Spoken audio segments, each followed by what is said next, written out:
Yep. I Yep. love that movie. It's Oh like yeah, me too. I've got my own copy of it. that's why every other Robin Hood movie has been a big fail for me. Yep. I don't know, Spoiled, man. Men in spoiled Tights young. was really kind of Men all in right. Tights is a close second. Hey, Well, this is all really important to talk about, but welcome, as we are now live. Talking about the merits of Errol Flynn's Robin Hood.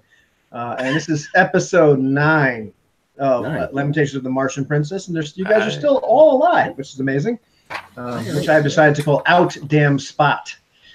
And so we're going to do a bit of a recap because we haven't played this in a little while. And we know we've been busy with other stuff, and we're all pretty tired and shot this evening. I know I am. So we're going to see how this goes. So, when last we left our brave heroes, they were escaping the ruination of the Temple of Anu. They almost got destroyed by this device that was there. At least 2 of them did, Thane and Umanak. But they fled valiantly from the temple as it was destroyed. Whereas Barthalion and Bran were already very wisely already leaving the temple. They were injured somewhat. Apparently, Thane got a little bit scared as this gigantic creature that had been chained up in the temple that broke out of it and ran headlong towards what looked to be, upon further examination, where Javed's place used to be, and like a city block, so to speak, was completely wiped out. And this creature kind of hauled ass down there and disappeared. When it did, every single antha in the entire city, as you found out later, kind of crumbled into dust. And these creatures that were in them mostly burned up with them, but not all of them. You saw some of them kind of shoot out. And as you went home, Thane decided he wanted to go see the baker/priest and tell him all about what had happened.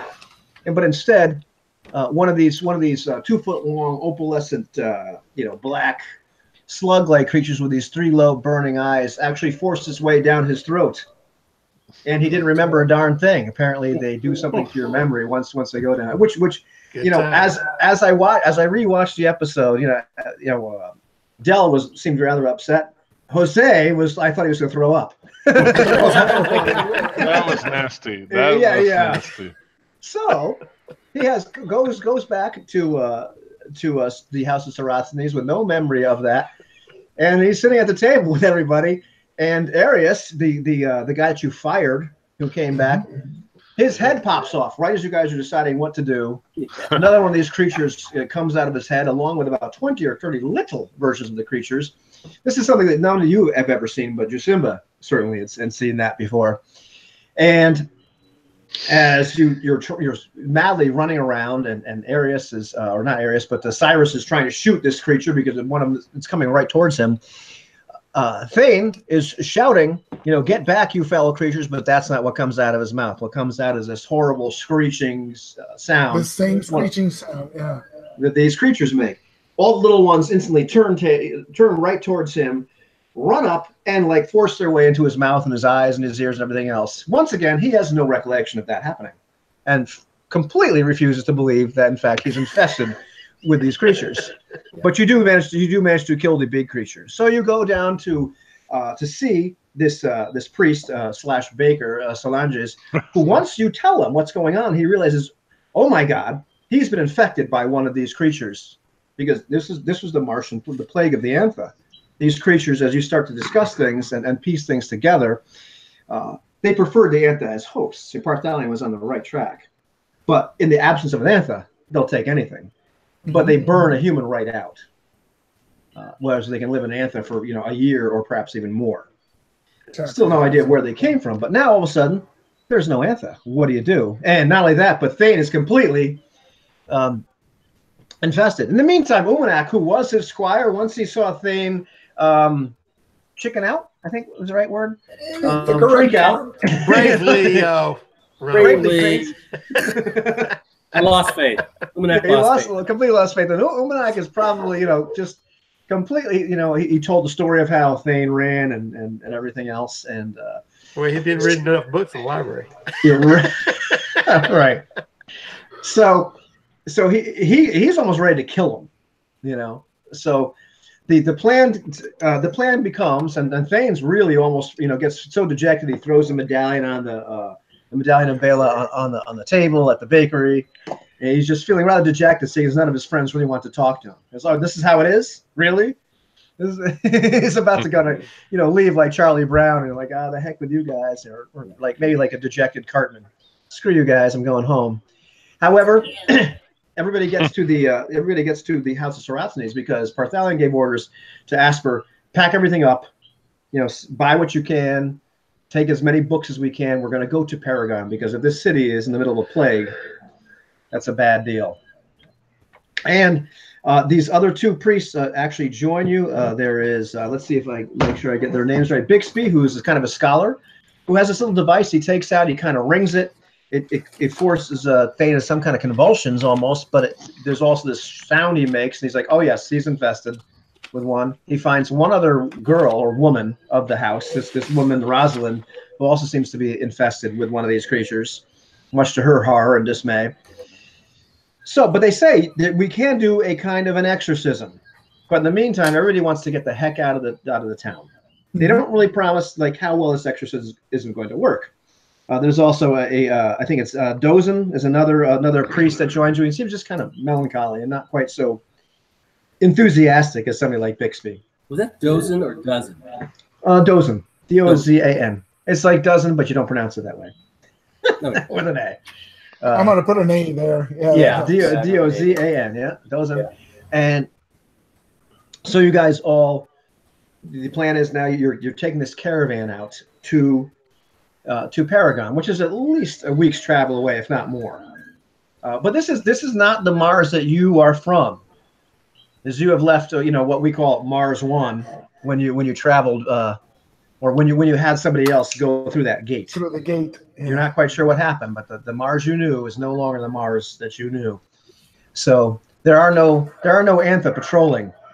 You haven't seen any Scarans. This Lestak walk about openly, but as far as you know, it's a wild land with the Tharks and God knows what other kind of creatures out there. And as you leave, you can see people are already, there's no Antha, tilling the soil outside of the city because they were pretty much a slave labor force. You hear, lots of consternation from the people. Like, what are we going to do now? What's going to happen now? You may not be the only ones leaving the city, but you're leaving pretty soon. Yeah, those are my two concerns. No slaves, so food production halts, and plus the monsters are everywhere, right? So we can't be on watch 24 hours a day. I seem to recall maybe casting a sleep spell on the things. You did? And I think it failed, correct? Yeah, it was completely ineffective. Okay, so that's good to know, so I don't repeat the same mistake, right? Because I was pretty sure that's what I remembered.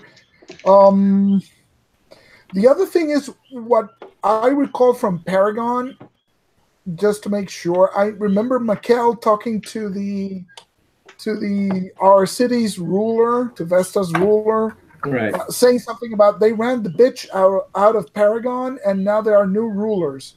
She leads a band of rebels. Her name was Olivia, renegade, yes. Renegade daughter of the deceased ruler of Paragon. Mm-hmm. The Martian princess. There you go. There you go. That's what I'm thinking. I'm trying to figure out if she was the good guy or the bad guy. Well, I'm not really sure. This guy Cal Garrix from House, I believe it's from House Thorn, if I'm not correct. Yeah, it was powerful member of the Thorn House. He actually kind of ousted her. That's what you know. Mm. Her father was a former ruler. He died kind of under, was reportedly killed on a Thark attack some time ago, and since then she's been ousted. This other guy has taken over, but as far as you know, from rumor, she's taken to the hills somewhere outside there and has a band which has been causing some amount of trouble. Yeah. No, I just instantly took a liking to her because Mikkel didn't like her, so it's like it's a sort of a recommendation, it's kind of a recommendation, so I don't know. but okay. My friend. Yep. Good thing. That's what you know. Who was down hit points at all? Who? Oh, who was actually not at full hit points? I know Barthalion wasn't. I think I was 1 hit point down, so it wasn't too bad, but it's still not full hit points. No, I I'm was okay. okay. I'm okay. I'm down 6 hit points. You're down 6 hit points. Yeah. Okay. And so it's the first day that you're heading out. Now let us see if anything happens this first day. What are you planning to do? You're planning to go straight towards Paragon? What direction is Paragon from Vesta? Paragon is, man, you make me figure all this crap out. Roll it. I think something to consider as well is the territory between Vesta and Paragon, where Umanak's Tanu tribe hangs out, or is the Lankian hang out? Is there any friendly tribes or unfriendly tribes we might expect, like in the middle? Umanak, if I recall correctly, tribes were almost in the Sawgrass Sea was almost dead west. Yeah. Okay. Paragon, on the other hand, was sort of like northwest. Paragon's northwest. Okay. But I'm more nominally north. I mean, it was kind of. If I recall correctly, the last time you guys actually went out to that place, you were kind of going towards Paragon, and you were sort of going northwest. But eventually, Paragon is north. I do recall where it was now. Okay. I made a map. I swear to God, I really did. You did a mental map. Okay. No, but yeah, I pretty much had a mental map. But that is in fact, Sawgrass Sea was west. Okay. The Lenkian, you tell me, man. Yeah, just thinking of possible contacts along the way. I don't know. You have to remind who the Lankian. Who are they? They're the horse people. Brand's people. Yeah. Oh, okay. Sorry, I didn't realize I had a name. All right. I forgot. I wonder if we can search for anybody with maps in town before we leave. Find a map maker, perhaps. I mean, I know this. A lot of this area is not. Well, I don't know about Mars too. So there are maps available just even in the possessions of Saraceni's house, so you can get a basic idea. Okay. And how far is Paragon from Vesta? Paragon it's like a couple of weeks almost. I mean, especially caravan speed. Right. Yeah. Yeah. If you guys are a bunch of Equisaurs, you could probably make it out there in a week. Oh, week's travel. Yeah, there we go. Yeah, but with the caravan, you're going to be kind of slow.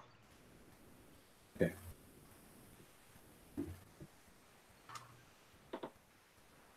Wait a minute. Did you just say that Calgarax of the House of Thorn now rules Paragon? That's correct. This is the guy who wanted the eye, which we just tried to steal and That is correct. and set off the whole. Oh God! I'm going for the Martian princess right now. Yeah, I don't like this guy anymore. Well, now that we have that revelation, there we go. This is why we take notes. Yeah. Yeah, that's why I take notes. That's why I made that ridiculous NPC list as well. So where exactly did we leave off? We're still at Sarasthenes? You're actually like heading out the gates. You were literally we were going. Yeah. Leaving. Yeah. Cool. So we're gonna try the exorcism on the road is the plan. Yeah, that seems to be the plan. Yeah, That's good. Yeah, I'm all board with that. Let's get out of here, and then we'll figure it out. Yeah. All right. Well, let's see what happens on the first day. If there's any kind of encounter whatsoever, there are no encounters of any real note. You see several of giant, flying creatures flying by. And when I say giant, they're kind of like almost like I'm trying to think of the right word, like stingrays or like manta rays. Yeah. Where they Nice. fly up the air. This is not a terribly uncommon sight. Not something you see too often above the city itself. Skymat does. Yeah. Various little critters, scurrying about. The wings are the best part. Mhm. On the road. With Brand's bushcraft, it's very unlikely that you'll get lost. With a 4 and 6, that's not even something he necessarily needs to roll for at this particular point. So as you're making your way on the road, Bixby talks to you and gives you an idea. He starts talking to Parthalion about the procedure for this exorcism, so to speak. And he's a rather jovial fellow. This is Solanges? This is Bixby. The more scholarly. Oh, Bixby, yeah. The one that was really kind of interested in the whole thing. In the procedure, yeah. And say, well, we really haven't actually done one of these. By the way, I wouldn't want to get this Bixby guy mad. I hear it's not good. Oh, no. You wouldn't like it. You wouldn't like me when I'm angry. Yeah. Mr. McGee. I understand the perils of solely theoretical knowledge, but still, if the procedure is well described and the science behind it sound enough. Well, science would be kind of a stretch, to be honest with you. But, I did speak about this with Saracens from time to time. We were members of the council at one point, and we certainly discussed that matter. So I'm terribly sorry to hear what has happened to him. I heard that he was killed in some kind of assassination. Yes. But essentially, the three of us, the three priests, should be able to perform this exorcism that, if I understand correctly, the spirit of Bela should force this creature outside the body of your friend. However, we really can't do it by ourselves. We're going to need your help. And he produces this little book, and he starts opening it, and you can see like all this kind of like mathematical and arcane formula in there, and it looks familiar. You've seen something like this before. You have a spell in your spell book which is similar to this, but a lot of the things seem to be backwards, and what have you. It's he goes, I've taken the liberty, and I talked to Saracens a bit. He showed me this spell, I guess you will, this formula, this incantation.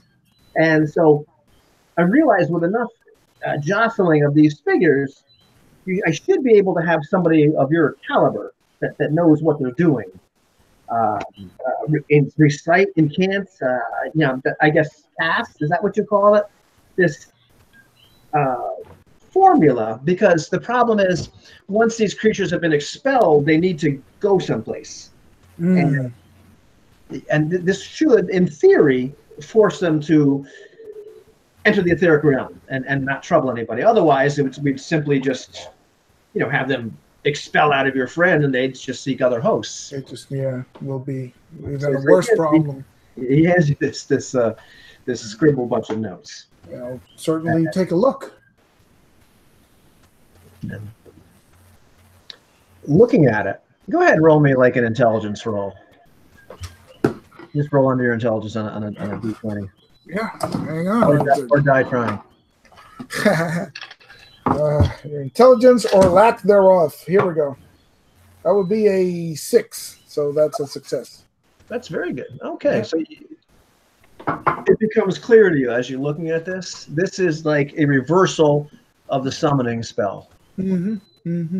It's like a banishment spell. That's what I was afraid of. It looks like what he's trying to do there.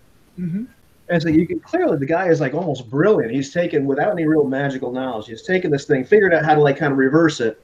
Yeah. And you're not really sure if it would work, but in theory, it should just open this rift in the etheric realm, which you should be able to then like kind of push, an entity, banish an entity into that. Yeah, that sounds good. That sounds useful. In theory. Dangerous, but useful. Yeah, I like it.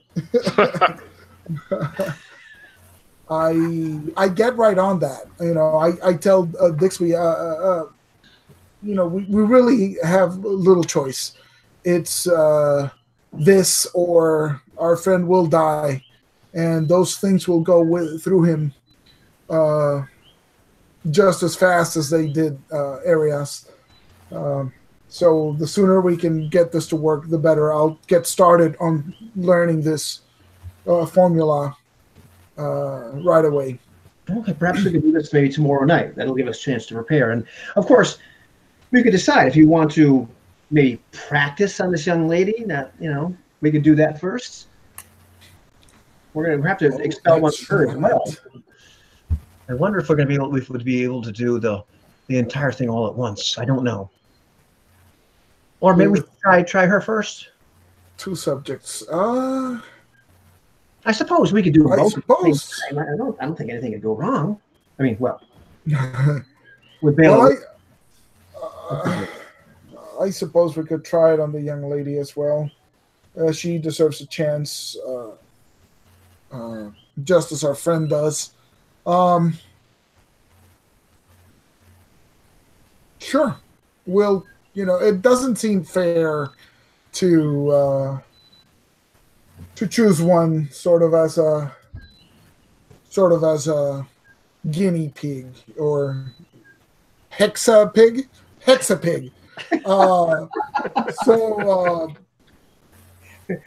hexarodent, yeah. A hexarodent. That's the one I'm looking for. I will think of this. There must be some way to determine who we choose first. But yes, let us get started working on this. The sooner we can have it ready, the sooner we can start treating these people. Excellent. I think that's a great idea. And he kind of goes back to. I will approach Solanges first, as soon as after I got the book, and I will, ask him, Solanges. I'm learning more details of this procedure, and I'll gladly assist. There's a risk inherent to these magics, but we have little choice. The alternative is to sacrifice our charges. This at least gives them a chance. Our friend Bixby tells me that we have a choice of who to attempt this procedure on first. It's all theoretical. There's no practical knowledge behind this yet. That is correct. I would. The little Mendoza is kind of next to him and said, "Yeah, they both should be burned."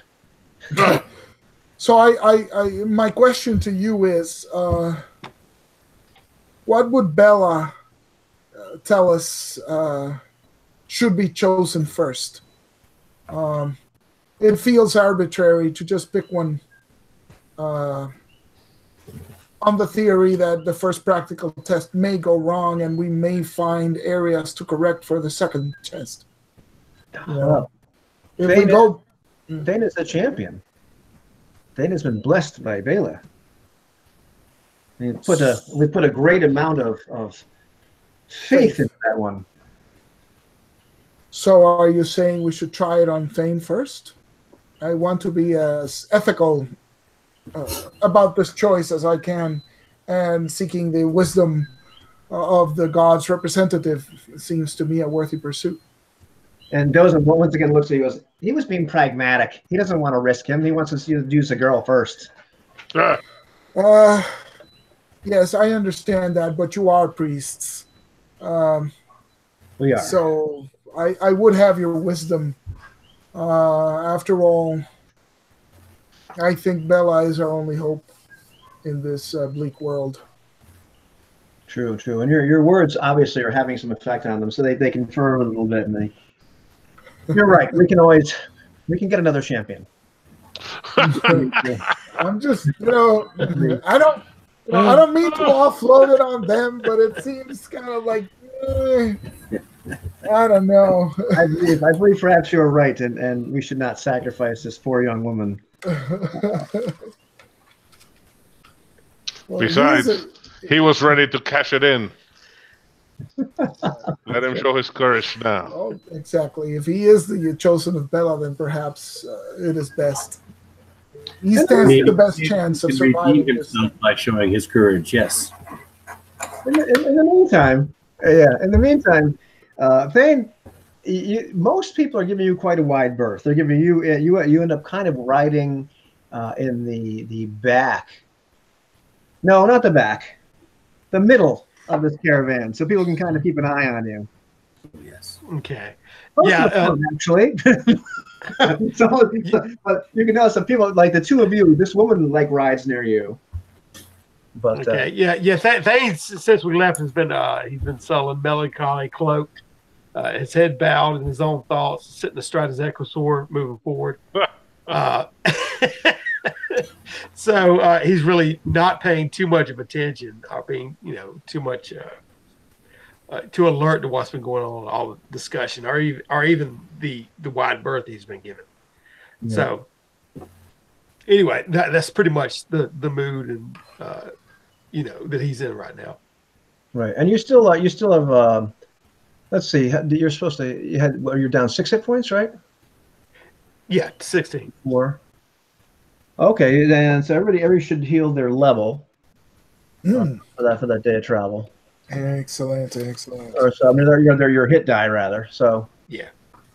So if you roll your hit die, you can find out how much you actually healed. So you actually healed 5. Yep. So you're just down 1, right? Yep. And you also you have this feeling. You're not sure why, but if you just prayed to Bela, you probably would be completely restored. Okay.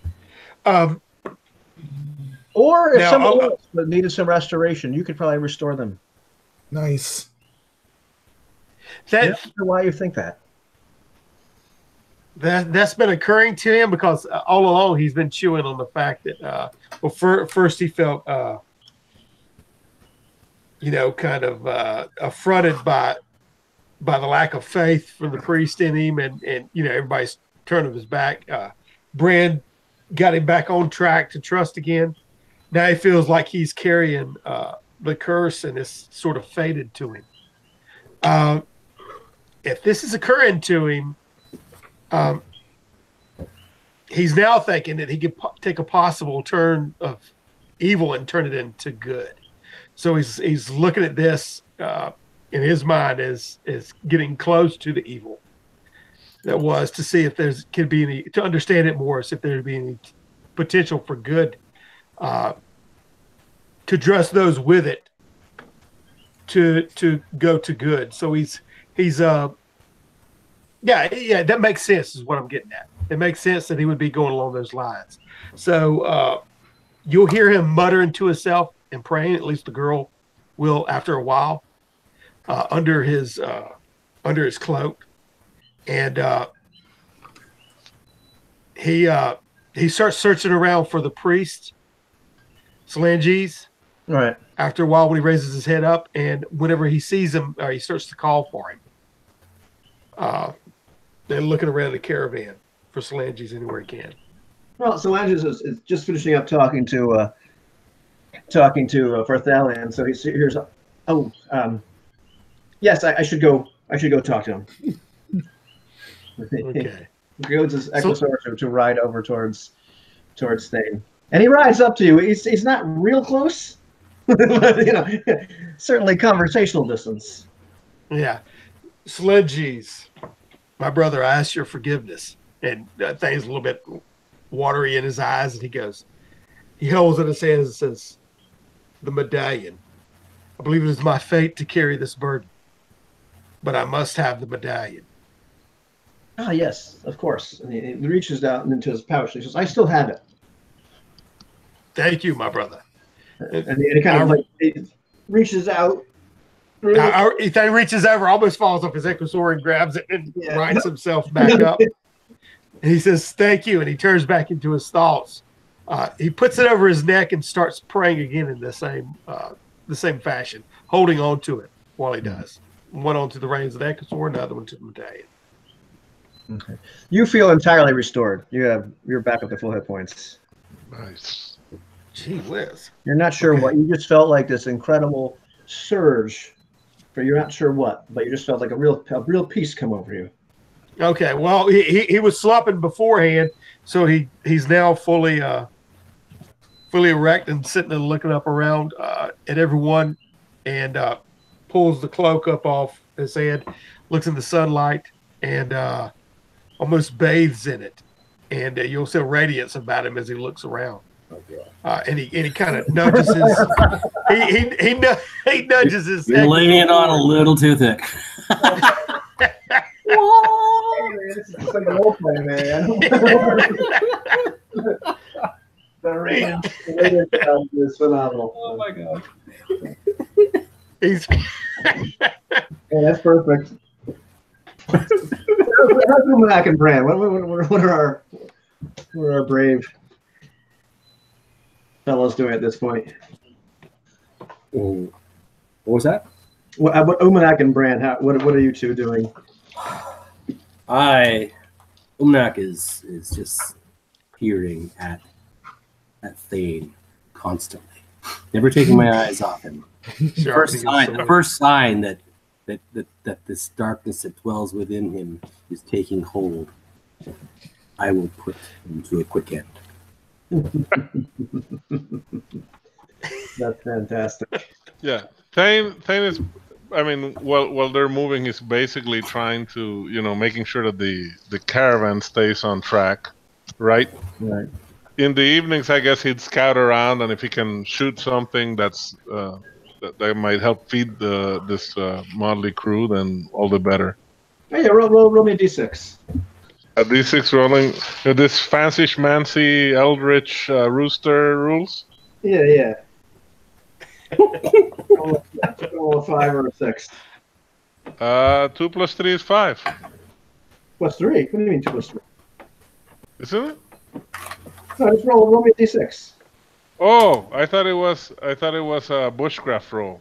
Yeah, it is. But yeah, just you're still like a 4 and 6. I'm not gonna do not wrong. Okay. All right, I rolled a 2. Oh, great. Yeah, so you're actually able this day to actually kill enough game to feed like 4 people. Excellent. Thanks. You're a mighty hunter. Outstanding. or 2 if you include Thane. Yeah, Brad's looking happy. They're finally out of that stinky city. He's on a mount of sorts, even though it's not a horse, and he gets to hunt, so he's all happy. All right. Well, it's our second day is going into night, and we've actually rolled an encounter. Oh. Ooh, so let's find out what happens. Well, That's good. You're settling down about to make camp, and several of the party, the members, they're taking their equisaurs out, helping them, just dismounting, giving them some space, some feed, some water, that sort of thing. And next thing you know, you hear this god awful cry. You know exactly what it is. You've seen one of these creatures before. A couple of the equisaurs just freak out and start running. Oh my god! From behind a rocky outcropping comes this gigantic creature with this octopus-like head. Oh man, Octophant once again. Oh, the Octophant. Yeah. And then behind it is like a baby. Baby Octophant. Yeah. Oh no. And these two creatures are bearing down upon the hapless equisaurs. The equisaurs are running really, really well because they're rather fast. The people that were on the equisaurs aren't running quite so fast. And already the Octophant has picked up one of the men. It was like flailing, screaming, and all you start to kind of hear the sickening crunch as this man's head is being forced into the giant beak. Oh. And he's being shaken around, and this is just several yards away, like 50, 60 yards away from where you are, mercifully. He's being shaken around. Then this large octopus drops him, and the baby rushes in and begins to feed. But the big octopus then turns around to look to see what it's going to eat. Not good. Not me. It's my D12. Here it is. All right. What shall we do? Shall we roll for initiative? What do you like to do at this point? People are screaming, people are running. We can't outrun the thing, right? Because it caught up to us, so we might as well distract it at least, you know. Yeah, that's my plan. I'll try if Bran can keep control of his horse, he'll try and draw it away, you know, by shooting arrows at it. Okay. Umanak will not try and ride an Equisaur into battle. He's not that good. So all right. he will get off and go forward with his harpoon. Excellent. I will attempt to spell. Okay. And Thane, what is your plan? Well, Thane is charging the beast. Yet again, he's drawing his sword, and you'll hear a mighty whoop out of him as he goes forward.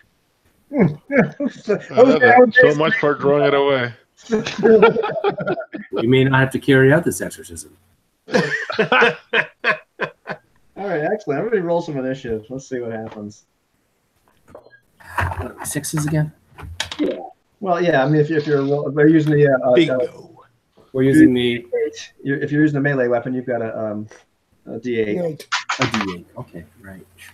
Oh wow, Dane's really going well. Yep. Ooh, 6. All right. Okay. So who's on a 1? That'd be Thane. That'd be me. All right. Damn. Go ahead. What are you doing? All right. I am charging with the Equisaur, and I'm going to go along its side and try to swipe broadside with a sword. So we're going to make a dent. Roll it. That is 19. Oh, that hits. That hits. Go ahead. Do some damage. All right. That's 3 damage. Okay. You cut it. All right. Okay. Anybody on 2? I am Bran. All right. So Bran is, it's not closing in just yet, but because he's sticking to his plan for now, he's basically gonna stay at short range and shoot from horseback. And that's a dexterity adjustment, right? Yep. So I've got +5, and that's a total of 21 to hit. Okay. 5 hits. Oh, really? Okay. Nice. Okay, excellent. You've stuck an arrow in this beast. It's mad. Anybody on a 3? Prodded. The beast is on a 3. Oh. Let's see. Who will it attack? My goodness. It's furious. And it swings around and it tries to eat Bran. And, not Bran, Thane. Thane, your armor class? Is your armor class? What is it for that plate mail? Okay. It was 19. It was 19. Okay. It does not hit you. It tries. Your Equisaur is freaking out, but it only has a 14 right now, so you're able to evade it after just a little bit too fast. There are actually 4 other guys charging the Equisaur. Four brave, stalwart members of your caravan. They are not. They're on 5. So anybody on 4? Anybody on 5? Yes. Ah.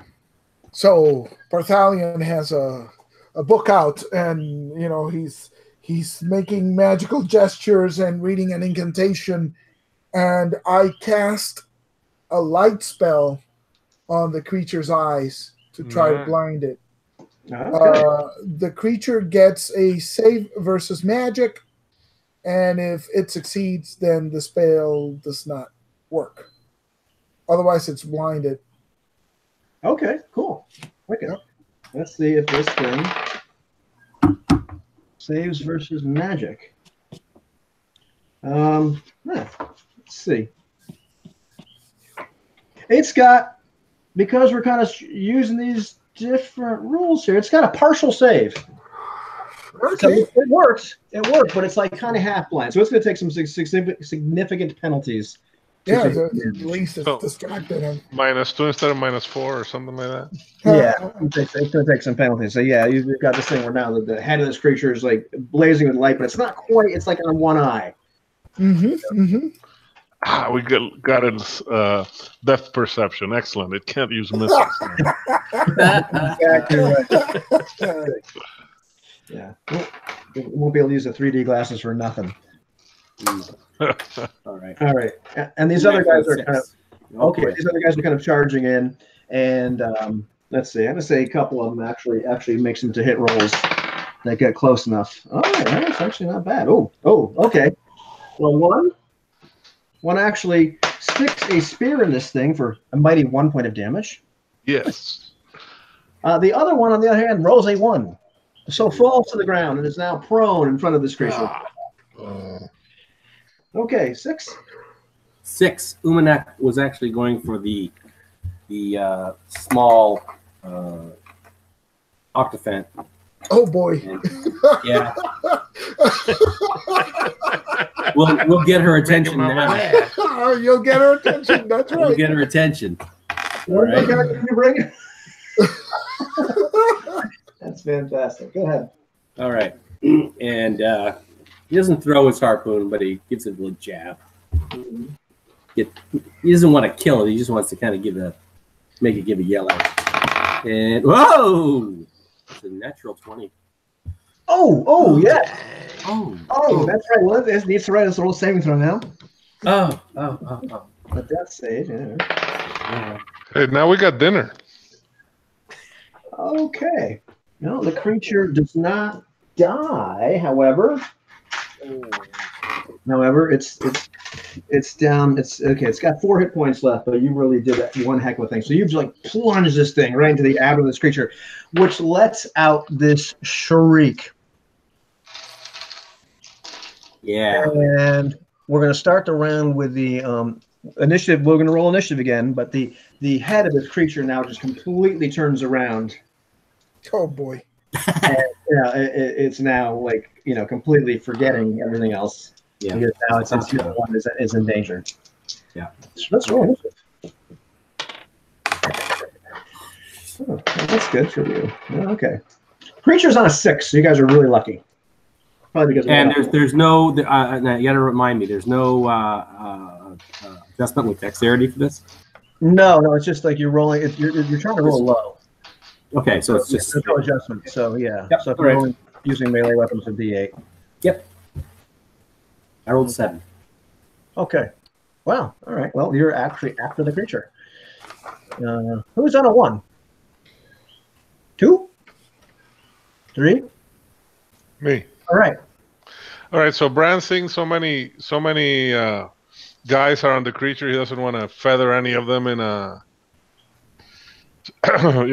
by accident. He's gonna switch to his sword, so that takes a -2 penalty to hit.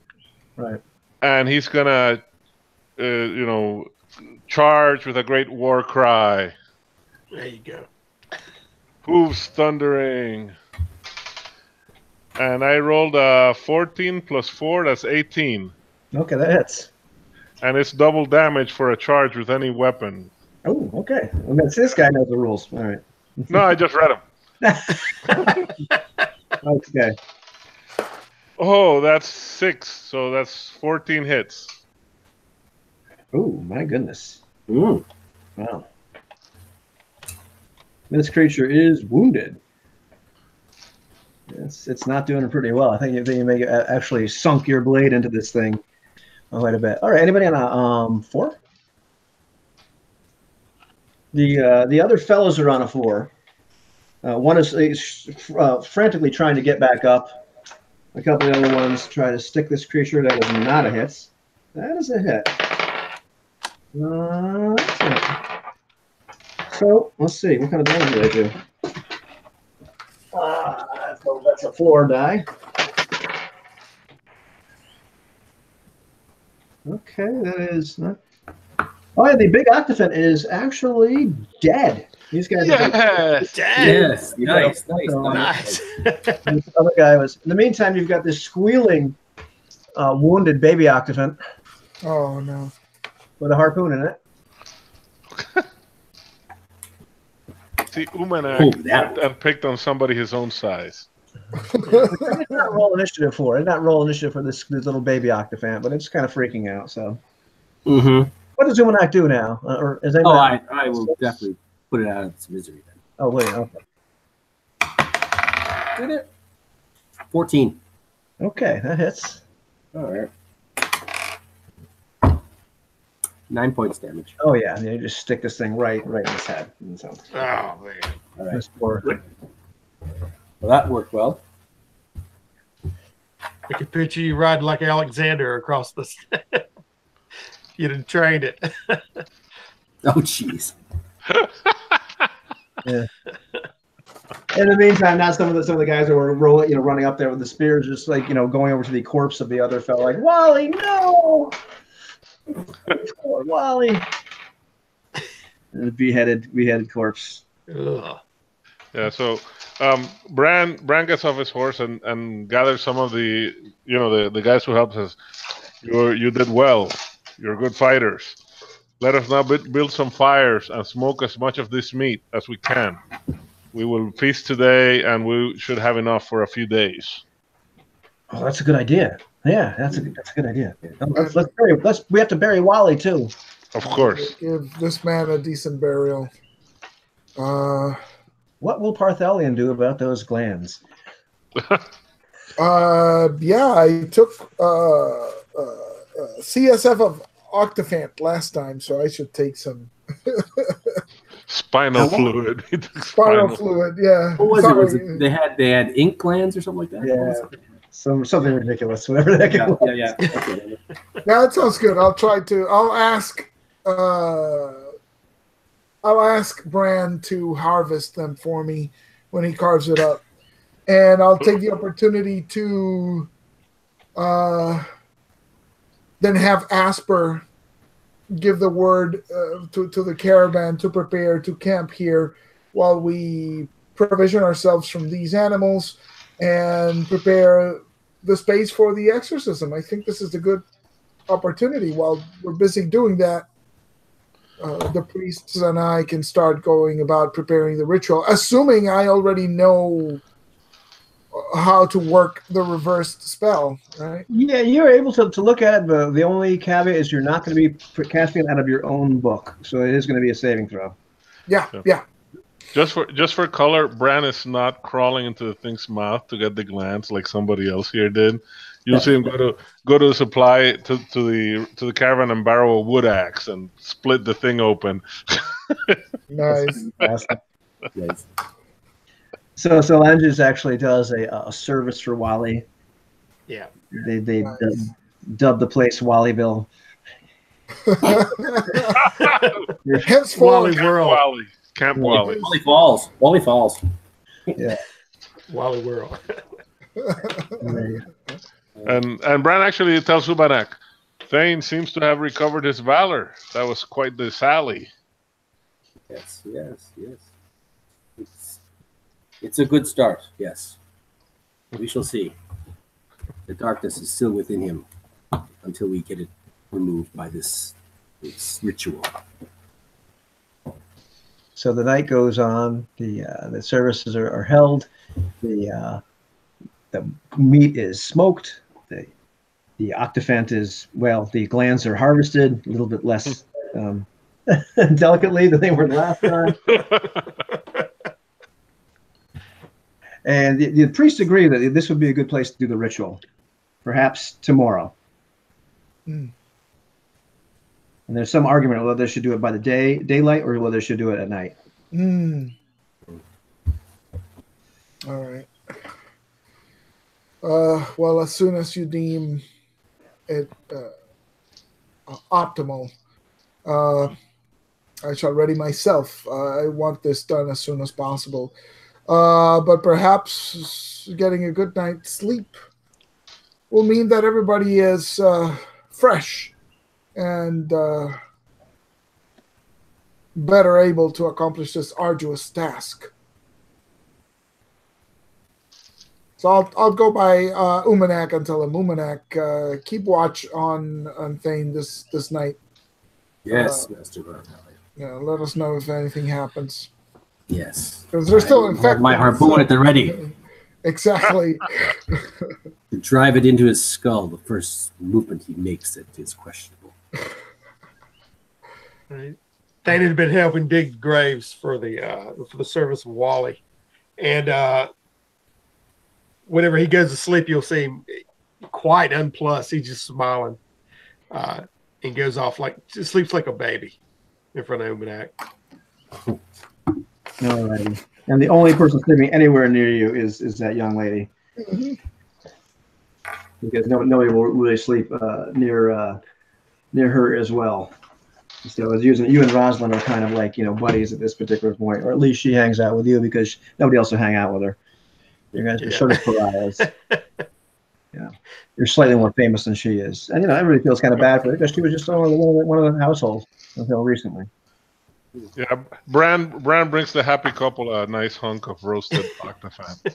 He's not afraid of the curse. He's like, well, what's the worst that could happen? I could die too. You bring in the tentacles. That's the choicest part, of course. Yes, I'll bring them a roasted tentacle on a stick. Yeah. Ah, delicious. Yeah, you watch us devour it rather quickly in front of you. Just like that. There you go. At nighttime, Bartholomew, you notice something strange as you're going off to sleep. You feel like kind of like a compulsion to go into your pouch and pull out that little obsidian stone. Uh-oh. This is Bartholomew, right? Yeah. Wait, I forgot the stone. I'm sorry. That little obsidian marble that you had. Obsidian marble. Yeah, that. Your conduit for conversation with that. That little thing that the sleep stack had been kind of sleep stack, yeah. If you recall. Oh. Yeah. Okay. Mm-hmm.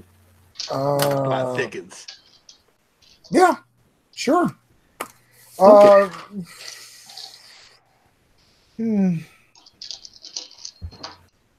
And go ahead, roll me a save versus magic. Yeah, I'm thinking because I spoke to these guys. These guys are in the wrong. They're in the wrong phase from us. Mm-hmm. So I'm kind of interested to know what they want to say. So I don't know how. Do I want to even make the saving throw or just let it happen? Well, it's not the same. You're not getting this thing like where you're all of a sudden getting communicated with. Oh, okay. Okay, so in that case, I will make a saving throw. And then 8 is... Well, no, wait, the saving throw's changed. Yeah, but it's still a failure. You add your +2, that's still 10. Yeah, it's still a failure. Yeah. It's still a failure. Okay. If you pull it out and you look at it, and it's like you should know something. It feels different. There's something you should be able to do. And you look at it and you can't figure it out. And then this feeling that you should have it or you should use it is gone.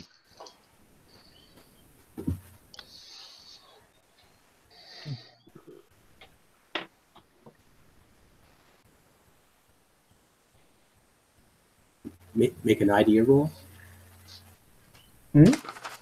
Make an idea roll. That's like Call of Duty. What the hell is that?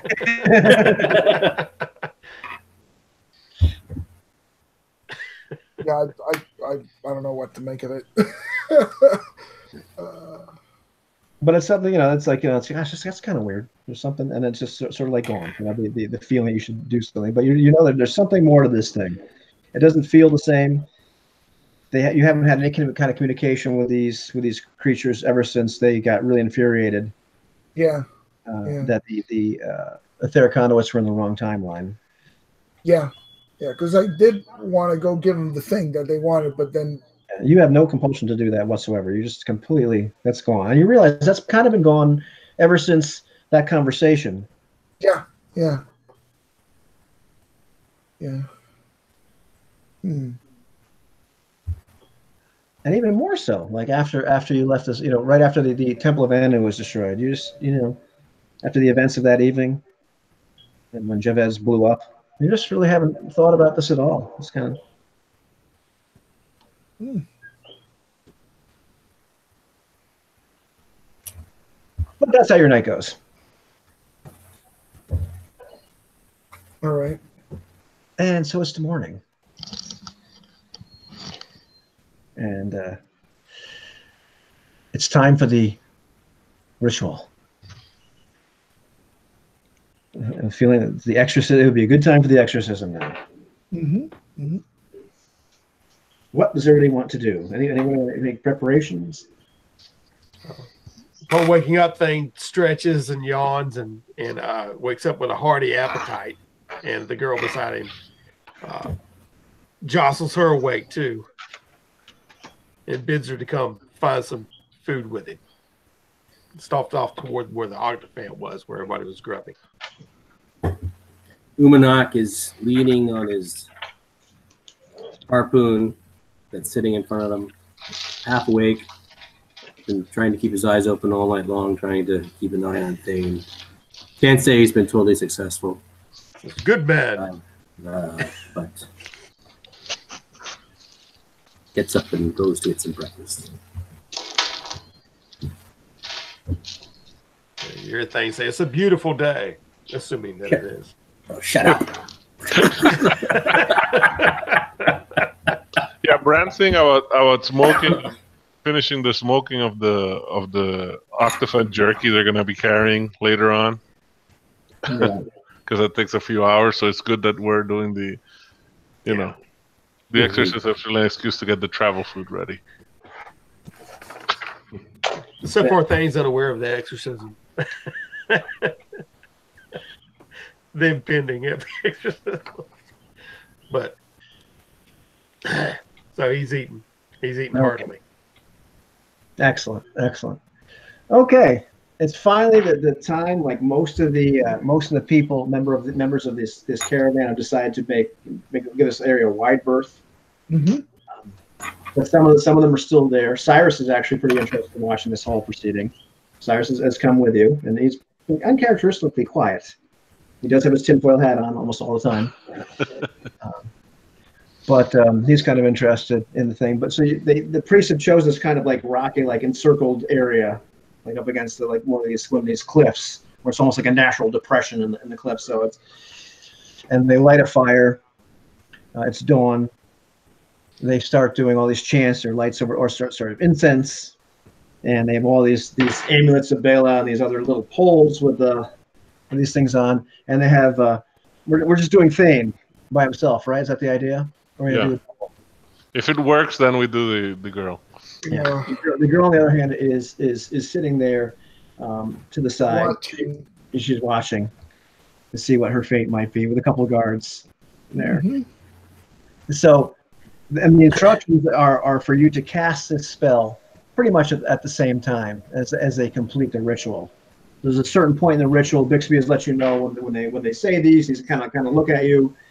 It's time for you to cast this spell as well, because it's supposed to banish this creature as it is being forced from his body. So, how's it going to work? Is we're going to make Thane roll a saving throw, and we're also going to have you cast a spell and cast your saving throw, or roll your saving throw for casting it. And we'll all right. The saving throw rules it's still a D20, right? Still a D20. Yeah. Okay. Yeah. I know the numbers changed, but I can't remember. It's a single number now, right? Yeah. 15, isn't it? It's okay. I need to. Is a partial, and at least 16 is or 15 is a full, I think. Yeah, there we go. Partial is 11 and full is 15. Yeah, that's okay. I got it in my notes now. Yeah. Okay. Well, after Thane finished his breakfast and everybody, y'all came guide him for the ritual and alerted him that it was going on. Yeah. He walks up kind of pauses like he was going to his day. He realizes this could be the end of him. But then he picks up and then he strodes forward very confidently toward the end. But don't go through it yet, Thane, because let's make sure we do this right, because I believe because it's a save versus magic, it might be at -2 for you. However, yeah, I think so. But I mean, but for everybody else, but for Parthalion, he'll get to use he'll end up being at +2 because of his being a magic user and then because of his intelligence. So I get +4 to my saving throw? Well, +2. +2. Okay. Okay, so I'm 16 magic. You said -2? Yeah. All right, so 14. Okay. Well, that's a partial save. That's good. Yeah. No, well, I got to roll. I'm just okay. going that way. Oh, the new rules. Gotcha. Okay. All right. That'd be a 6. Okay, that's not a save. Okay.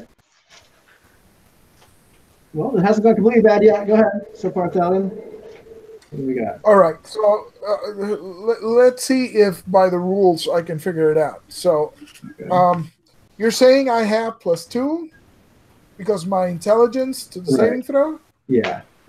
All right. So I have +2. Now,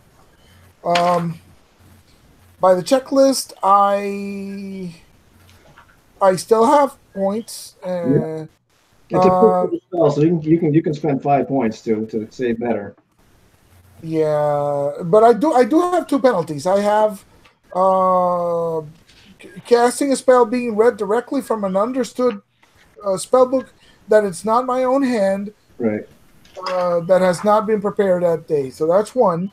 Right. And the other one is casting a spell for the first time. That's right. Okay, that's 2. Okay, so it's flat save. Yeah. So it's -2, but I got +2, so that cancels out. Right. So I'm still looking at 11 or 15. Right. So I'm gonna have to do this. The plan is to do this again for the woman. That's true. So I am going to spend 3 of my spell slots to boost my saving throw. Okay. So I get a net benefit of +3, I believe. So yeah, you're gonna spend most of your stuff on Thane. I gotcha. No, half of it. I got like 6 slots, I believe. Right. But it cost you 1 to cast a spell.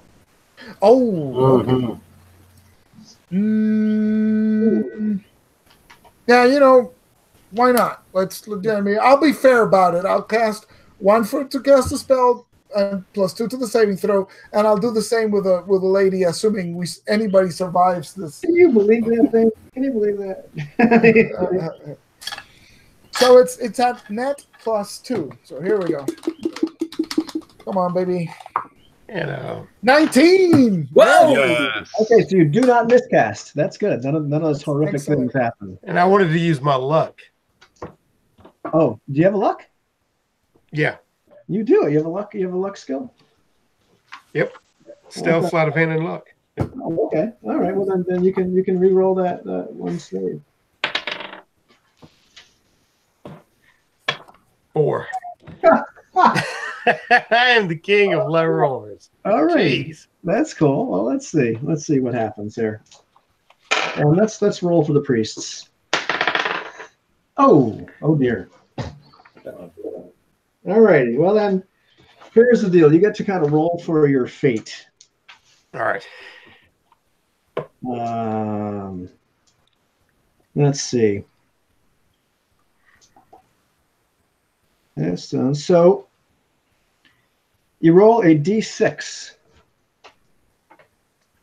There's 3 possible results. Don't tell me. Never quote me the odds. All right. 4. That's a 4. Okay. Give it to me, doctor. That's actually pretty cool. So what happens is the priests cast their spell, In the meantime, Parthalion cast is saying it's made this like it's just it's almost hurts to look at. There's this kind of like rift that opens up, this swirling rift, and you can see like all the little creatures like just pouring out of Thane's mouth and being sucked into this thing. Nice. Screeching, and you see the big creature, just kind of like it's kind of horrific to watch. This 2-foot long like big creature, kind of being forced out of Thane's mouth. Thane, you're fully conscious and aware for this whole thing, which is kind of, jeez, and the girl is like screaming her head off.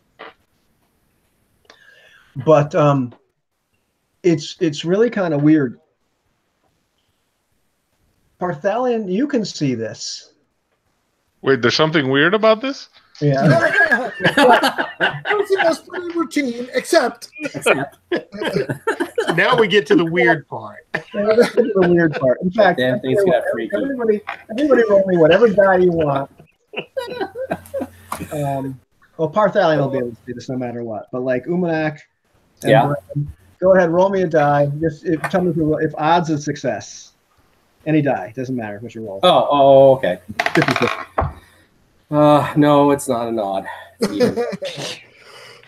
I'm rolling a d6 and I rolled a 5. Okay, so you notice this. All right, so it's Umanak. So Parthalion and Bran notice as this big creature ends up getting sucked into this vortex as well, and then it slams shut behind it, and there's the red light in this creature's eyes as it's flying through the air, like goes out, and you see all of a sudden like this like red light for a second like spark in Thane's eyes, and then kind of goes out. But it's almost as soon as the creature's eyes kind of like light up, like kind of dimmed, Thane's eyes like lit up for a second. Oh, and then they kind of gods. And then boom, and then the creature gets sucked in there, and the thing slams shut. Oh, that's very interesting. Bran kind of like blinks. It's like he doesn't know that that's anything wrong with that, right? He's like, "Wow, it's part of the spell, or what?" Did it work? I think so. And Bix gets up like, that was awesome. Come on, lady. Controlled it for a while, but that was amazing. Yes, let us see about Thane. Bran runs to check on Thane. Are you well, my friend? Thane is rolling. I'm assuming he was laying down when this happened. He's rolling over and vomiting right now, witnessing everything that just happened. Yeah, you feel kind of like you've been through the ringer. Didn't you just puke up enough of those things? What do you have left in there, man? Oh, it's dry heaves, man.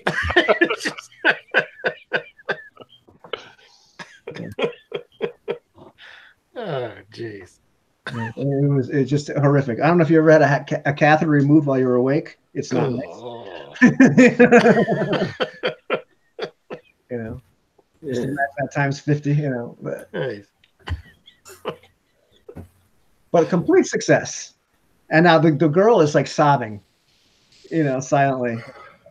And Bixby's like, okay, it was exhausting, but now it's your turn. Yeah. Next. I'll say, have faith, girl. Or have faith, child. I think is more appropriate rather than girl. Have faith, child. There is really no alternative. Other than a horrible death. Exactly. Have courage, and Bella will see you through. I think Todd ought to roll the saving throw for this young lady as we do this. Yep. We got to roll casting. Right. I got to roll my casting roll too. Yeah. So now I don't get the penalty for having cast a spell for the first day. The first time? No, that's right. Yeah. So I'm actually at a net +1, except that my cast. Yeah, no, I'm at a net +1. Baseline +1. So I'll spend the last 3 points that I have So now I'm casting this spell at +3. He's actually giving himself a better chance for this girl. How do you like that, Phil? Because I learned from the first experience. It's like, That's good. I changed the phrasing on the incantation, then perhaps. Everybody is now like really, really excited about this. Some of the people that were like, farther away have actually come in to watch. They're like really like, wow, that's amazing. I thought the people were gone when that happened. Yeah. Better fireworks. Well, let's do it. Okay. All right. You want me to roll? Yeah. Okay. Here I go. 11. Okay, partial save. That's good. Yep. Yeah, and I got a 10 + 3 is 13, which still makes it a partial.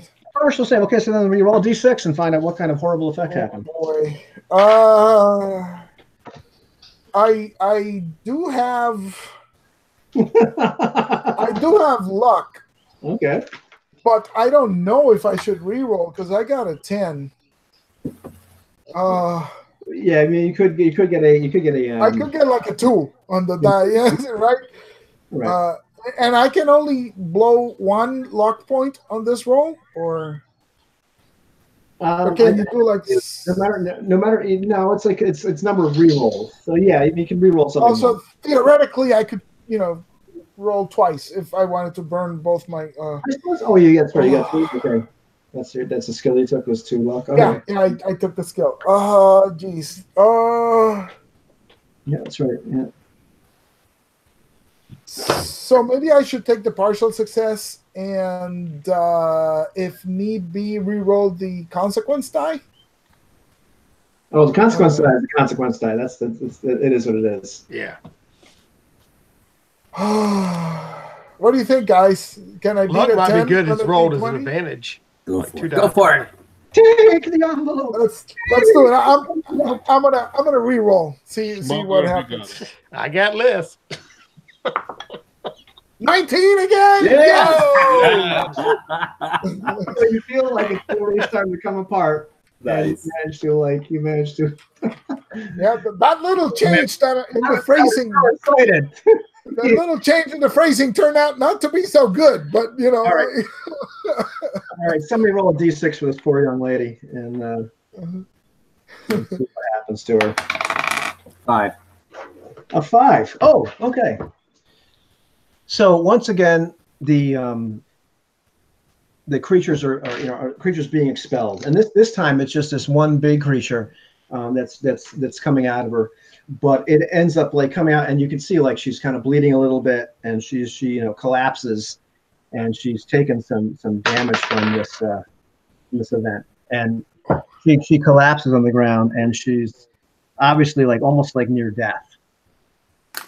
The creature's been sucked out, ripped out of this void. Jeez. How are the priests reacting? The priests are just really kind of like flabbergasted, like, oh my goodness. Okay, well, Thane has the sensation that he feels like he can heal, so he crawls over to him from his dry heaves and puts a hand on her and starts saying prayer, holding his medallion. See if he can heal her any. And there's almost like this like kind of glow around you and around her for a second, and you haven't like healed her entirely.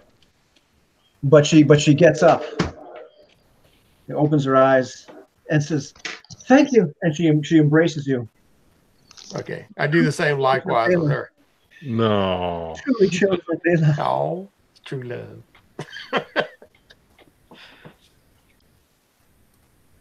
Good. Mm-hmm. And the woman will now not leave Thane's side. So Bartholomew picks himself up from the sand because I think he collapsed like halfway through this thing. Exhausting, yeah, it's an exhausting thing. He's completely drained of Luminac will assist you. magic. We take you by the arm, Master Bartholomew. Yes, thank you. Take you to your place of rest. I think Bella has blessed us on this day. We are successful in our endeavor and have managed to deal with these things. Very well then. Our charges are well Meaning these two guys? They seem to be alive. Good. And how does the smoking of this meat? How is it going along? It's going well. You should get some rest, Graybeard. I will. Let us know when it's time to be on the move again. It is morning. Are you guys going to camp here for a day? Yeah. I don't know. It depends on how long it takes. Yeah. Also, we should let the wizard recover. Yeah. Yeah, and you get a lot of meat to smoke. Mm-hmm. All righty. I'll bed down with the girl somewhere. What? You're getting right to work there, aren't you? Well, Faye breaks the fast. Okay. That's fantastic. And so the rest of the day goes relatively uneventfully. Excellent. So you're still quite some way away from Paragon. Okay. This one great. This one really great. Well, Yeah. It's going very badly. You didn't want to see that table. It mostly went well. Yeah, except for my red eye. But I'm wonder where it at. Well, I don't even know what that could possibly mean. But, we have to buy him some Visine. That's all.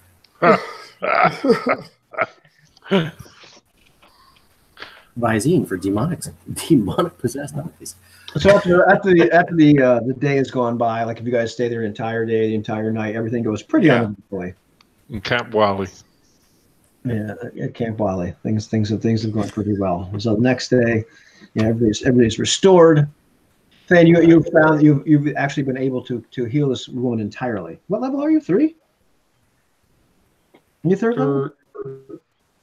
3, yeah. I think we're 3. Yeah. I'm not sure why this you seem to have this kind of ability, but I feel the power of Bela, as though Bela were smiling upon you and well pleased with you. Well, he smiled upon your exorcism, so that's a good sign. Indeed. Well, next morning rolls around and Thane opens his eyes to another day. What's the girl's name? The girl is Rosalind, like as you like it. Osland. Rosalind. Oh, Rosalind. Okay. And she's quite enamored with you. She just, thinks I'll call her Roz. Wake up, Roz. Start the day. Roz. And Roz gets up. She washes your feet. She insists upon serving you. She's more attentive to you than Umanak ever was. She even holds my sword. No. I never washed his feet. That's fresh. That's gold, man. That's gold. Yeah. It's clear this young lady is completely enamored with Thane. Mm-hmm. Yeah. I even let her hold my sword too. And we go off to get some breakfast, and Thane's feeling hardy and whatnot. He's getting his second win. Yeah, everybody's talking to you again. Now, you're a popular guy. All right. Well, I'm saddling up the Equisaur, and of course I'll pull her up behind me. I'm assuming everybody else is breaking camp. Yeah, everybody's breaking camp, getting ready. Bixby is actually kind of a bit of a hero as well at this point. Bran kind of looks at Thane's romantic, Fabio cover moment and says, "Listen here, I know what you're trying to do, but you're wearing heavy armor, friend. That horse won't last if you ride it double. Get her a horse." And he just goes back to whatever he was doing. Nice.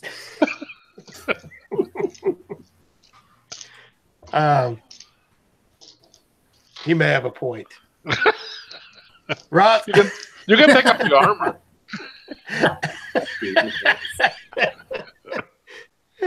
I thought I was going to ride to the Paragon on everybody's shoulders, but since that ain't happening, I'll I'll take off the armor. Get down, take off the armor, put it in a sling, maybe carry it, drag it behind the Ankylosaur. You can wagons. You can put in the. You can put in the. Yeah, I'll put it in the wagon. You still have your leather armor around too. I'll drag it like cans on the back of a just married vehicle. God. And you told her to wear less as well. Is that the idea? She looks like Deja Thoris now behind you. Oh yeah. See, Jose wanted to be like Sean Carter, but it turned out it was things. Yeah. Sean Carter Mars. Oh jeez. So, heading out to Paragon for the next couple days just proved to be kind of uneventful. It's the same sort of thing. And let us see what happens here. It's about 2 weeks of travel, right? It's about 2 weeks of travel. So you've had a couple more days go by with not much going on. However, it's the third day. That's your third day after leaving. Oh, is that the third day after leaving Camp Wally? Yeah, third day after Camp Wally. Okay. I believe we're about 5 or 6 days into. I got 7. Okay. That would be 7. Oh, okay. Right on the day at Camp Wally doesn't count. Yeah. I mean, it's just a day, but it's just Mm-hmm. Okay. All right. So it's whatever. Okay. Right. I lose track of the time. And as you're traveling through like kind of like a scrubby sort of area, you hear these kind of strange little sounds. It's like ow, ow. And at some point, you see this little creature come out from behind one of these like little scrubby plants, and it's not very big. It's about maybe like 2 feet tall. If that, it's kind of puffy, roundish. It's got this really kind of funny like little snout. Not like prehensile or waving around just. And it's almost like the snout is its mouth as well. It's sort of like if an anteater had its mouth kind of blown up a little bit. How big is this? Like a basketball sized or small? Yeah, it's not basketball sized. I mean, a little maybe like beach ball sized creature. Okay. Kind of cute. Anybody with furry or is it? Yeah, it's a little furry actually. Anybody with bushcraft? I can roll, see if I know what it is. I can roll too, see if we both know roll. what this is.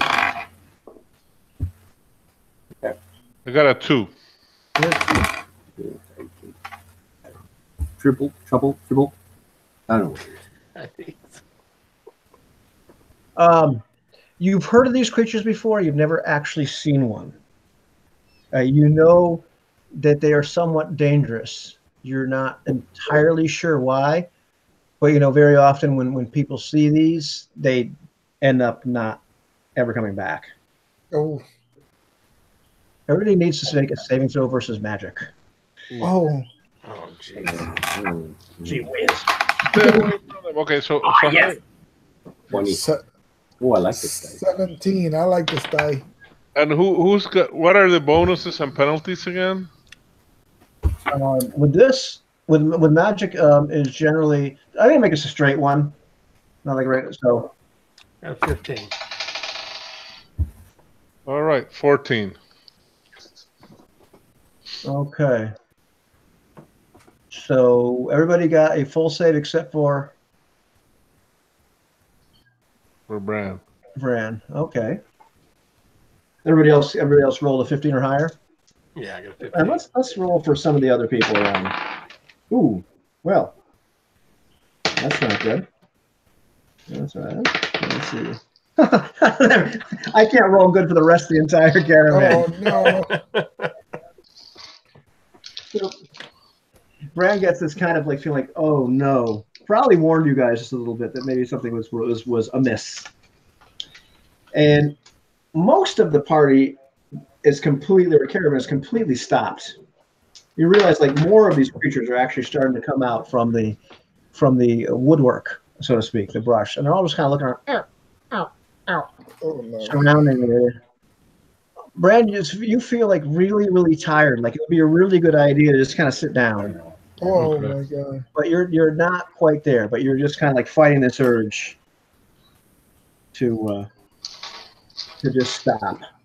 Maybe just sit down. This would be a nice place to rest for a while. Poppies. What is this doing? So Bran goes, Master Barthalion, can you affect these with your magics? They are weakening us. Oh. And there's like tons of these things, right? Right now, there's about 10 of them. And they're not in the same place. They're spread out. They're spread out. They seem to be like wandering around, and you're watching them now. Like a lot of the people and their equisaurs, like start to like sit down, lay down, and you see 2 or 3 of them like already are starting to go over to like an equisaur and a rider, and look at them like like poking around. All right. Thane's laughing at him. What? These things are cute. And of course, he's unplussed, unaffected by the magic, but. And then you see one of them, this man that's like on the ground, the equisaur. One of these things just goes and like just pukes something on this guy, and you can see oh my gosh, a little bit. What happens? The man's face, like he pukes like this stuff, just yeah. And then the man's face starts to like bubble and like. Oh my god, these things are awful. And we must flee from these things. It goes back up to him. I've been telling you. Suck it back up, and you can see like all the flesh is coming up this face. Okay, I'm casting. The other one starts spitting on it, and they're like dissolving this man's sweat, and then sucking it back up. Okay, I'm gonna do something really when they do this. Really stupid. Okay, so I'm gonna cast a spell. Do I roll initiative or just go stupidity? Go ahead with the stupidity. Ignoring you right now. Thane has a lick of horror. I am going to cast Shape Change, which is a 9th level spell. So let's go for, it's I've been playing Barthalion too long now. I need like a new character, so let's go for broke. So let's go for broke. No, he has a plan. I don't know if it's going to work, but I'm going to cast that. I'm trying to figure out the penalties. So I start with a +2 for my intelligence. Yeah. But let's see. It's higher than I can cast. Yeah. So that's going to stack, right? So is that an automatic -1? Just casting because it's higher? Well, if you look at the example, I actually put a 9th level spell in there. So you want really? Yeah. So you want to cast a shape change. Oh, so we can just go straight to the example, right? Yeah, but it's in your hand. If you actually have shape change as a spell, I have it in my book. I have access to the spell. Right. I just don't have it prepared, and I don't have it. Right. So you can actually end up making a save at like -2 because if I go for broke, yeah. You go for broke. You spend all your spell points on it. You can make a save at -2, and of course you get to add. You get to save versus magic at a +2 because of your intelligence. So it's a straight save at the end. So it's a straight save. Let's do this. You're burning everything on the shape change. Oh yeah. Okay. So here we go. Let's remember I have 2 luck points. So I'm trying to hit 15. Correct? It's a straight save. Yeah. So let's see if we can make it. Let's see if we can make it dramatic. I believe in the luck points. You can't like do it twice. So you got a luck point if it gets really bad. You will allow 1 reroll. Here we go. Oh, you'll see it? No, it's too small. What is it? 13? 18, baby. Oh yeah. Yeah, that does it. All right. Nice. I will shape change into a dragon. And I will spread my wings and I will do my very best to frighten these things away. And bearing that, I'll start flying around and trying to breathe on them or whatever I need to do to destroy these. How big is this dragon?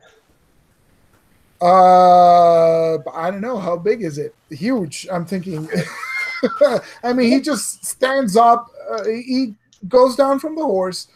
He begins to cast this magic, and then he grows into the shape of a dragon, like standing on two hind legs, wings spread out, and then he takes off into the air, like right from a standing position, and begins beating the wings. Umanak turns to Bran and says, "I did not know Master Barthalion was a dragon. He never told us." So here's what happens. I rolled morale for these creatures at a significant. The creatures all freak the hell out. Good. Running like crazy. Now let's roll for everybody else. Yeah. Okay. Yeah. Let's roll for you. Okay. So half of the people, the caravan, everybody kind of like snaps out of it, like right away, except the dead guy. Half of the caravan is like running for their lives, like freaking out. Other people, like have fallen like prone. Some people are just kind of watching, just like in amazement. Mm-hmm. As Barthalion like gets up there. And how long can you be a dragon for? How long does this spell last? Well, it lasts for 3 turns because there's 1 turn per level. So right. Is that 30 minutes? I forgot how long the turns are here, I believe. 30 minutes, baby. Yeah, that's what I'm talking about. 30 minutes. I will start by driving the things out, and when I see them, I'll just breathe fire all over them. You don't need to roll. You're just roasting these things. I'm roasting these things. And Nice. I will take the opportunity to rise up in the air and get our bearings and see what I see. Okay. You're able to fly up so high you can actually see the city of Vesta way in the distance. Your vision is phenomenal. You can also see the city of Paragon off in the distance. You can tell it's definitely about another week's worth of travel for such earthbound creatures as these. Mm-hmm. You also can see in the probably about half the distance to Paragon from here.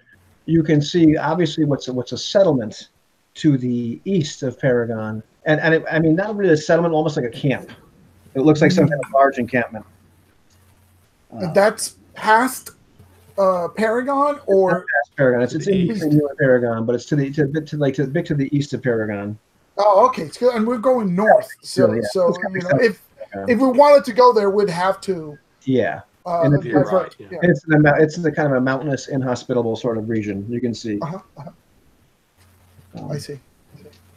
Other than that, you can also see more to the west a group of Tharks, probably about 20 or so. Mm-hmm. There also appear to be several days, walk away. You get a pretty good lay of the land in 30 minutes. Excellent. So I'll just scout and return before my time is up, and try to land not too far away from the camp, but not in the middle of it to startle the people again. So I'll sort of land somewhere, within walking distance, and shift back into Barthalion and make my way back into the camp. Well, that was quite a rush. That was quite a rush. I quit this game. I'm done with D&D. I've been wanting to do this since I was 13, and I read A Wizard of Earthsea. So I'm done. Thank you, guys. I'm giving up. Drop the mic and walk away. It'll be just downhill from here, my friend. Yeah. I'm gonna play. Barthalion has left the building. Yeah, I'm gonna learn to play like poker or something now because I'm done with this RPG stuff. Well, I can't believe you made that because if that failed, that would have been bad. Excellent. This has been quite the eventful trip. Yeah. Mm-hmm. People like. I mean, it takes quite some time to like get everybody from the party back. You know. Yeah, I bet. And Rufus has bit the dust. We have to now bury Rufus. Yeah. Taken down by the Cubers, but the Cubers. I know, it's awful. Oh no. Oh jeez.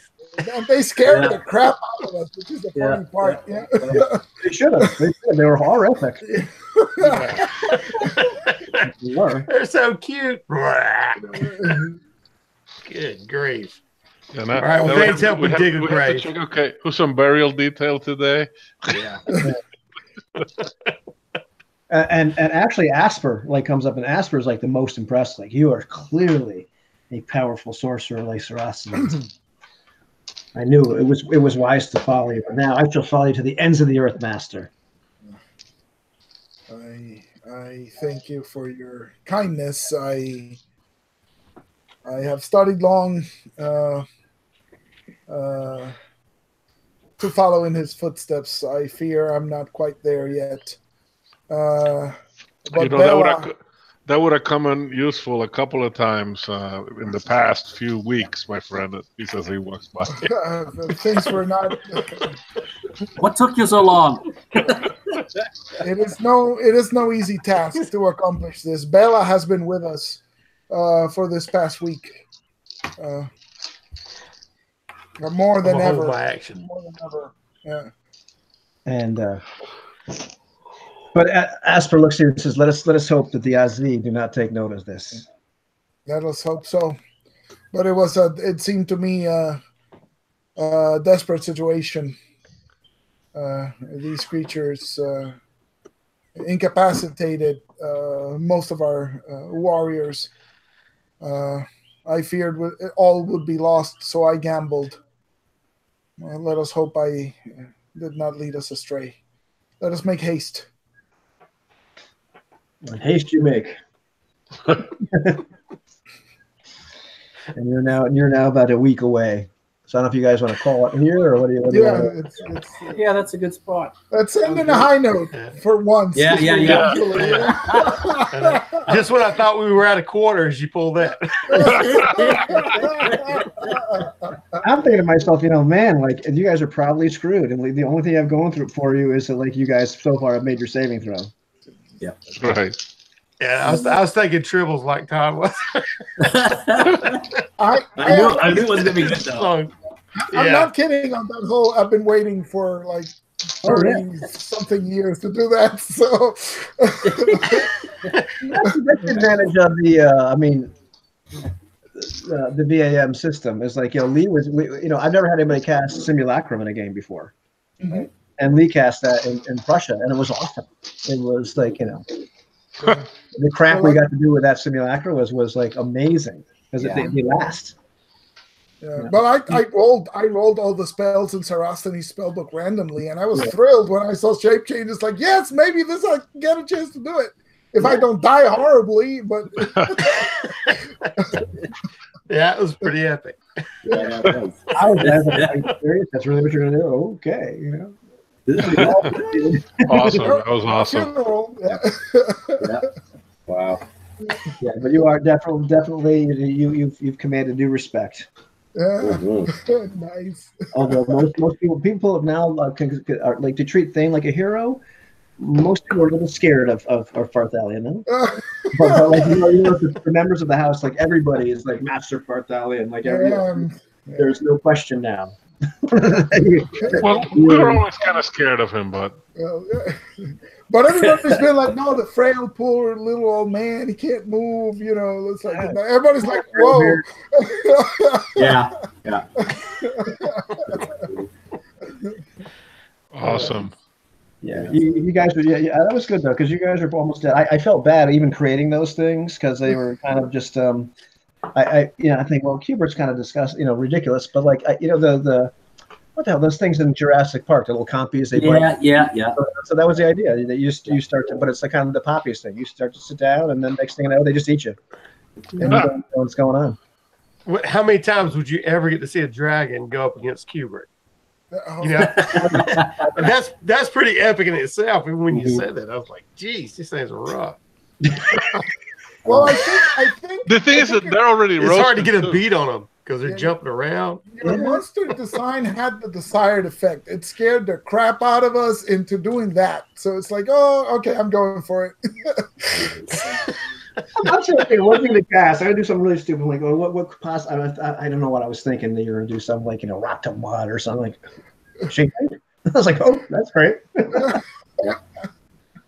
Nice. Well, hey, at least we got a lay of the land, where the encampments are and everything else. Yeah, and that was kind of an unexpected side effect too. And then Del, I will just kind of like message you in terms of like what's really going on.